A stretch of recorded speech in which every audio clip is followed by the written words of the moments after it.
Assalamualaikum warahmatullahi wabarakatuh. Apa kabar Ananda semuanya? Semoga Ananda berada dalam keadaan sehat walafiat dan berlimpah rezeki. Tetap semangat ya. Baiklah Ananda, setelah melewati ujian penilaian tengah semester, kita akan masuk materi baru mengenai transformasi geometri. Sebenarnya ini bukan materi terlalu baru bagi Ananda, karena di SMP dulu juga sudah belajar transformasi geometri ya, mengenai translasi. Ananda, apa gunanya transformasi geometri dalam kehidupan sehari-hari? Pernah Ananda bayangkan ketika kita berkaraoke ya, suara kita yang tidak bagus, salah masuk nada dan sebagainya, itu akan kedengaran sangat bagus ya. Kemudian teknologi yang canggih lagi itu kalau muka kita yang jelek atau bopeng-bopeng atau ada yang kurang sedikit, dengan menggunakan filter itu bisa tampil celing gitu. Ini salah satu manfaat dari transformasi geometri. Jadi pada kesempatan ini Anda akan belajar konsep-konsep dasarnya saja dulu. Nanti untuk hal-hal atau aplikasinya itu bisa Nanda pelajari lebih mendalam lagi. Baiklah Nanda, pada kesempatan ini kita akan masuk mengenai translasi atau pergeseran. Nanti Nanda juga akan belajar refleksi atau pencerminan, rotasi atau perputaran, dan dilatasi atau perkalian. Translasi atau pergeseran. Jadi, translasi atau pergeseran ini merupakan jenis transformasi yang memindahkan suatu titik sepanjang garis lurus dengan arah dan jarak. Baiklah, Ibu ulangi ya. Translasi atau pergeseran merupakan jenis transformasi yang memindahkan suatu titik sepanjang garis lurus dengan arah dan jarak. Pernah Ananda naik prosotan waktu masih kecil? Jadi Ananda dari atas ya, kan naik tangga itu, naik atas kemudian seluncur tiba di bawah. Itu merupakan salah satu bentuk translasi atau pergeseran. Dan pernah juga Ananda menggeser meja atau menggeser kursi ya. Nah, itu merupakan salah satu bentuk translasi. Jadi kalau kita gambarkan dia translasi ini dalam sebuah koordinat kartesius, kalau biasanya kita menggeser meja atau kursi, kita nggak pernah hitungkan ya, kecuali kalau ada kita ukur jaraknya, ini harus digeser sekian meter atau bagaimana. Jadi, kita memindahkan suatu tempat, sebuah benda pada sebuah tempat. Misalkan ini, Ibu punya titik A di sini. Titik A di sini. Ibu mau mindahkan A ini dengan translasi, bisa dilambangkan seperti ini ya, matriksnya. Translasi 3, 2 misalkan. Artinya, Ibu memindahkan si A ini 3 ke kanan, 2 ke atas. Pindahkan 3 ke kanan, misalnya 1, 2, 3. Ini 3 ke kanan, 2 ke atas. 1, 2. Maka disinilah A aksennya. A aksen ini dinamakan dengan bayangan. Sementara T ini dinamakan dengan translasi, vektor translasi. Ini namanya vektor translasi. Yang A merupakan titik asal. Yang A aksen merupakan bayangan. Bagaimana seandainya jika negatif, Bu? Nah, misalnya, Ananda mau memindahkan dengan translasi min 1, min 2 misalnya. Nah, dengan titik, misalkan Ibu punya titik B sini ya. Nah, kalau min 1, 2, artinya Ananda mau gesernya 1 ke kiri, jadi negatif. X negatif kan ke kiri. 1 ke kiri, kemudian 2 ke bawah. 1, 2. Maka inilah B aksennya. Seperti itu. Ini perpindahannya ya. Ini perpindahannya. Seperti itu ya. Kemudian bagaimana Bu kalau seandainya translasinya itu 03? Misalnya titik C kita di sini. Ini titik C.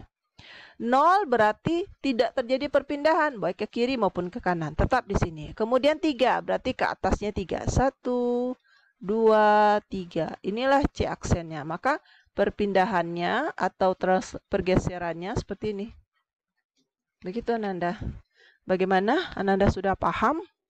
Jadi tanpa perlu menggambar, cuman pertanyaannya tidak ada gambar Bu, cuman ada menentukan titik bayangannya saja. Jadi kita bisa simpulkan bahwa untuk mencari bayangannya A aksen itu sama dengan translasinya, vektor translasinya ditambah dengan titik asal. Nih. Kalau seandainya mau mencari titik asal, sementara bayangan diketahui, ya tinggal dikurang saja. Ini berarti adalah A aksen, bayangannya dikurang T. Tuh ya, Ananda. Baik, kita lihat contoh soalnya. Soal nomor 1. Bayangan dari titik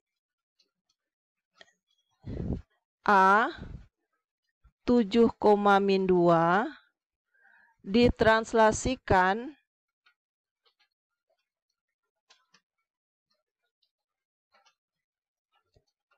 oleh vektor translasinya adalah 4,-6 ya.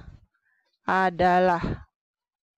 Baik Ananda, kita menentukan bayangan ya, sementara titik asalnya diketahui. Ini gampang sekali, tinggal dicari seperti ini. Berarti ini adalah 4-6 tambah 7-2. Tambahkan aja 4 tambah 7 berapa? 11. -6 tambah -2 berapa? -8. Maka titik bayangannya berapa? Titik bayangannya adalah 11,-8. Kembalikan ke koordinatnya kembali ya. 11,-8. Baik, soal berikutnya, soal nomor 2. Koordinat bayangan titik P 5,-4 oleh vektor translasinya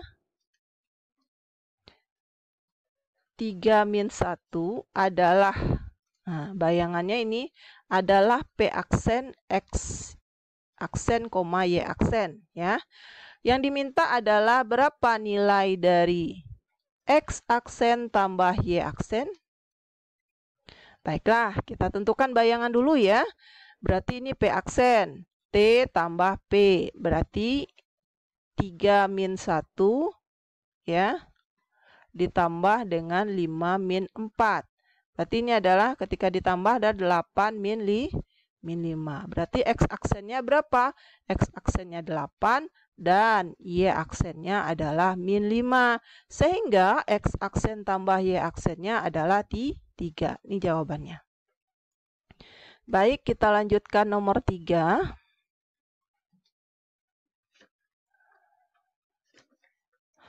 Nomor 3, koordinat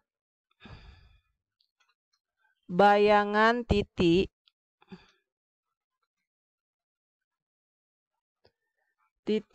P 2,3 oleh translasi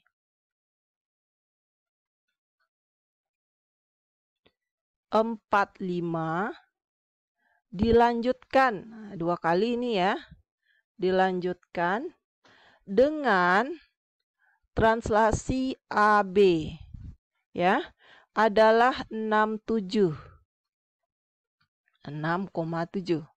ya. Yang diminta adalah nilai A tambah B adalah Baiklah, jika dia terjadi translasi lebih dari satu, Ananda, maka translasi gabungannya Ananda tinggal jumlahkan saja translasi pertama berapa, perpindahan keduanya berapa, perpindahan ketiganya berapa, dan seterusnya. Sehingga kita lanjutkan ini ya. Koordinat bayangnya sudah diketahui, titik asal diketahui, cuman translasinya yang menjadi pertanyaan ya. Berarti ini P aksen sama dengan T, karena dua translasi, T1 tambah T2 tambah P. Berarti ini bayangannya 67 ya. Kemudian translasinya 45 dengan AB. Dan titik asalnya adalah 2,3 ya. Ini 6,7. 67. Ini kita jumlahkan ya. 4 tambah 2, 6 tambah A. Kemudian 5 tambah 3, 8 tambah B. Sehingga kita peroleh 6 sama dengan 6 tambah A. Artinya A-nya berapa? A-nya berarti adalah 0 ya. Kemudian 7 sama dengan 8 tambah B. Berarti B-nya berapa? B-nya berarti min 1. Maka A tambah B itu adalah 0 tambah min 1. Berarti jawabannya min 1. Baiklah Nanda, kita lanjutkan soal berikutnya, nomor 4. Koordinat bayangan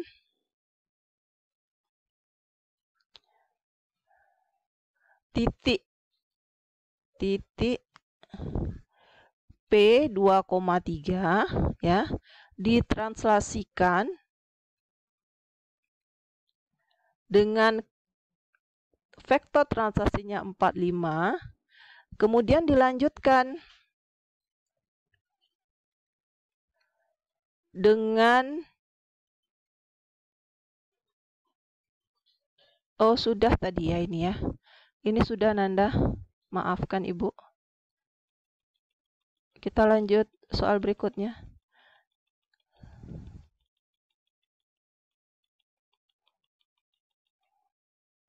Koordinat bayangan titik 3,-4 pada translasi 1,3 dilanjutkan dengan vektor translasinya min 1,2 adalah. Nah, untuk bayangannya sama seperti tadi, kita cukup menjumlahkan translasi gabungannya. Kemudian ada 2 translasi. Jika ada 3, ada 4, ya tinggal ditambah saja, tidak masalah ya. Ini kebetulan contoh Ibu cuma ada 2. Ini 1,3, kemudian min 1,2, dan titik asalnya adalah 3 min 4. Maka bayangannya adalah min 1 tambah min 1, 0, tambah 3 berarti ini adalah 3. Kemudian ini 5 kurang 4 berarti 1 ya. Maka titik bayangannya adalah 3,1 ya. 3,1. Baiklah Ananda. Demikian materi Ibu mengenai translasi atau pergeseran. Mudah kan Ananda? Baiklah, kita akhiri dulu pembelajaran kita hari ini dengan mengucapkan hamdalah, alhamdulillahirabbil alamin. Nanti tugasnya akan Ibu lampirkan ya. Assalamualaikum warahmatullahi wabarakatuh. Tetap semangat dan sehat untuk kita semua.